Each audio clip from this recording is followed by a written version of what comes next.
नमस्कार शेतकरी मित्रांनो, स्वागत आहे तुमचं आपल्या कृषी बाजार भाव या यूट्यूब चॅनलवर. बघा शेतकरी मित्रांनो, आज रोजीचे महाराष्ट्रातील विविध जिल्ह्यातील कांदा बाजारभाव लाईव्ह या व्हिडिओच्या माध्यमातून आपण बघणार आहोत. तत्पूर्वी आपण चॅनलवर नवीन असाल व दररोजचे बाजारभाव अपडेट आपल्याला हवे असतील तर या चॅनलला सबस्क्राईब करा आणि या व्हिडिओला नक्की लाईक करा. चला तर व्हिडिओला सुरुवात करूया.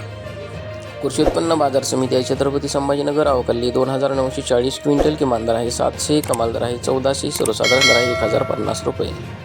यापुढील कृषी उत्पन्न बाजार समिती आहे जुन्नर आळेफाटा. अवकाली 7820 क्विंटल, किमान दर आहे 1000, कमाल दर आहे 2000, सर्वसाधारण दर आहे 1350 रुपये. यापुढील कृषी उत्पन्न बाजार समिती आहे पुणे. अवकालेली 12937 क्विंटल, किमान दर आहे 300, कमाल दर आहे 1700, सर्वसाधारण दर आहे 1000 रुपये. यापुढील कृषी उत्पन्न बाजार समिती आहे सातारा. अवकाली 215 क्विंटल, किमान दर आहे 500, कमाल दर आहे 1800, सर्वसाधारण दर आहे 1150 रुपये.